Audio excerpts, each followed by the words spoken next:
In cryptography, a transposition cipher is a method of encryption by which the positions held by units of plaintext are shifted according to a regular system, so that the ciphertext constitutes a permutation of the plaintext. That is, the order of the units is changed. Mathematically, a bijective function is used on the character's positions to encrypt and an inverse function to decrypt, following some implementations. Rail fence cipher. The rail fence cipher is a form of transposition cipher that gets its name from the way in which it is encoded. In the rail fence cipher, the plaintext is written downwards on successive rails of an imaginary fence, then moving up when we get to the bottom. The message is then read off in rows. For example, using 3 rails and a message of "We are discovered. Flee at once," the cipherer writes out W E C R L T E E R D S O E E F E A O C A I V D E N, then reads off WECRLTERDSOEFEAOCAIVDEN. The rail fence cipher was used by the ancient Greeks in the cithale, a mechanical system of producing a transposition cipher. The system consisted of a cylinder and a ribbon that was wrapped around the cylinder. The message to be encrypted was written on the coiled ribbon. The letters of the original message would be rearranged when the ribbon was uncoiled from the cylinder. However, the message was easily decrypted when the ribbon was recoiled on a cylinder of the same diameter as the encrypting cylinder. Root cipher. In a root cipher, the plaintext is first written out in a grid of given dimensions, then read off in a pattern given in the key. For example, using the same plaintext that we used for rail fence. WRIORFEOEESVELANJADCEDTCX. The key might specify spiral inwards, clockwise, starting from the top right. That would give a ciphertext of EJXCTEDCDAEWRIORFEONALEVSE. Root ciphers have many more keys than a rail fence. In fact, for messages of reasonable length, the number of possible keys is potentially too great to be enumerated even by modern machinery. However, not all keys are equally good. Badly chosen roots will leave excessive chunks of plaintext, or text simply reversed, and this will give cryptanalysts a clue as to the roots. A variation of the root cipher was the Union root cipher, used by Union forces during the American Civil War. This worked much like an ordinary root cipher, but transposed whole words instead of individual letters. Because this would leave certain highly sensitive words exposed, such words would first be concealed by code. The cipher clerk may also add entire null words, which were often chosen to make the ciphertext humorous. Columnar transposition. In a columnar transposition, the message is written out in rows of a fixed length, and then read out again column by column, and the columns are chosen in some scrambled order. Both the width of the rows and the permutation of the columns are usually defined by a keyword. For example, the word zebras is of length 6, and the permutation is defined by the alphabetical order of the letters in the keyword. In this case, the order would be 632415. In a regular columnar transposition cipher, any spare spaces are filled with nulls. In an irregular columnar transposition cipher, the spaces are left blank. Finally, the message is read off in columns, in the order specified by the keyword. For example, suppose we use the keyword zebras and the message "We are discovered. Flee at once." In a regular columnar transposition, we write this into the grid as follows. 632415 West East AR East DI South COV East R East DFL East East ATO North C East QKJ East U, providing 5 nulls at the end. The ciphertext is then read off as EVLNEACDTKESEAQROFOJDECUWIRE. In the irregular case, the columns are not completed by nulls.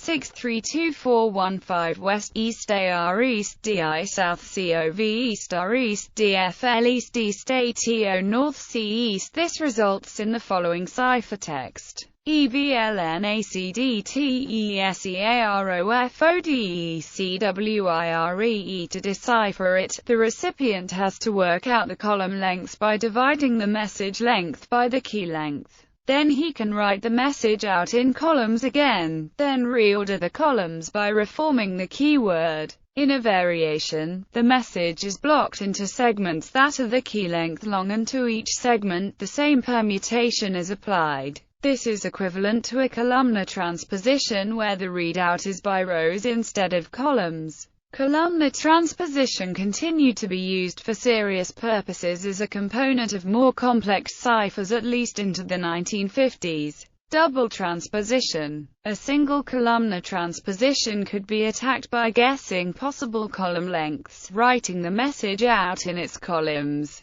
and then looking for possible anagrams. Thus, to make it stronger, a double transposition was often used. This is simply a columnar transposition applied twice. The same key can be used for both transpositions, or two different keys can be used. As an example, we can take the result of the irregular columnar transposition in the previous section, and perform a second encryption with a different keyword, stripe, which gives the permutation 564,231. 564231 East, VL North ACDT East South East AROFOD East East C West IR East East. As before, this is read off column-wise to give the ciphertext. CAENSOIAEDRLEFWEDREEVTOC. If multiple messages of exactly the same length are encrypted using the same keys,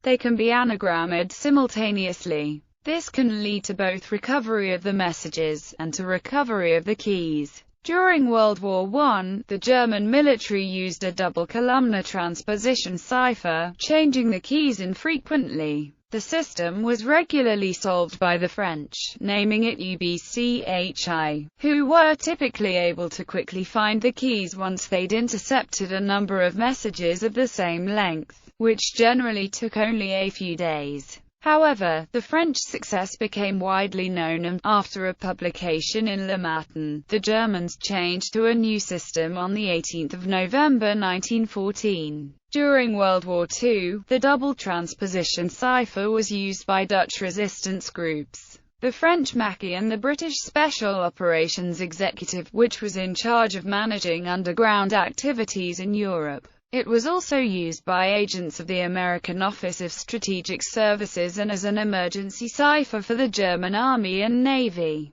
Until the invention of the Vic cipher, double transposition was generally regarded as the most complicated cipher that an agent could operate reliably under difficult field conditions. Kofsky transposition, a variant form of columnar transposition, proposed by Emil Victor Theodor Kofsky in 1902, requires a keyword with recurrent letters. In usual practice, subsequent occurrences of a keyword letter are treated as if the next letter in alphabetical order, e.g., the keyword tomato yields a numeric key string of 532,164. In Kofsky transposition, recurrent keyword letters are numbered identically. Tomato yielding a key string of 432,143, 432143 West East AR East DI South COV East R East DFL East East ATO North C East. Plaintext columns with unique numbers are transcribed downward, those with recurring numbers are transcribed left to right. ROFOACDTEDSEEACWEIVRLENE. Disrupted transposition. In a disrupted transposition, certain positions in a grid are blanked out, and not used when filling in the plaintext.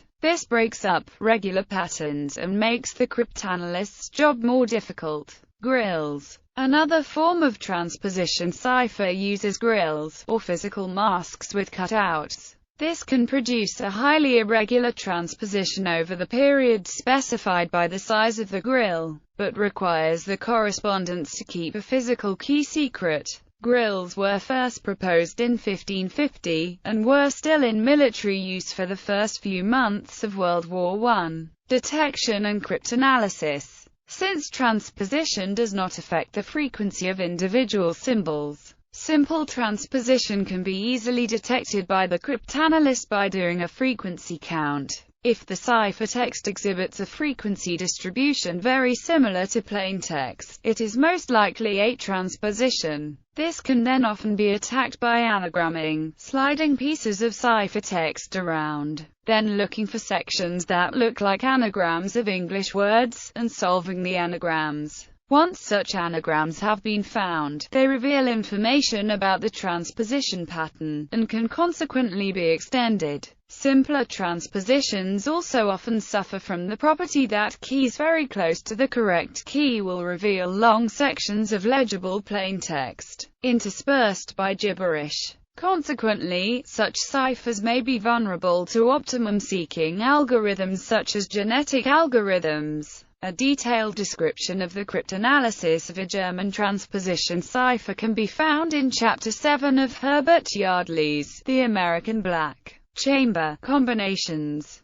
Transposition is often combined with other techniques such as evaluation methods. For example, a simple substitution cipher combined with a columnar transposition avoids the weakness of both. Replacing high-frequency ciphertext symbols with high-frequency plaintext letters does not reveal chunks of plaintext because of the transposition. Anagramming the transposition does not work because of the substitution. The technique is particularly powerful if combined with fractionation. A disadvantage is that such ciphers are considerably more laborious and error-prone than simpler ciphers. Fractionation transposition is particularly effective when employed with fractionation, that is, a preliminary stage that divides each plaintext symbol into several ciphertext symbols. For example, the plaintext alphabet could be written out in a grid, then every letter in the message replaced by its coordinates. Another method of fractionation is to simply convert the message to Morse code, with a symbol for spaces as well as dots and dashes. Shannon's diffusion. Examples of ciphers that combine fractionation and transposition include the Bifid cipher, the Trifid cipher, the ADF-GBX cipher and the VIC cipher. Another choice would be to replace each letter with its binary representation, transpose that, and then convert the new binary string into the corresponding ASCII characters. Looping the scrambling process on the binary string multiple times before changing it into ASCII characters would likely make it harder to break. Many modern block ciphers use more complex forms of transposition related to this simple idea.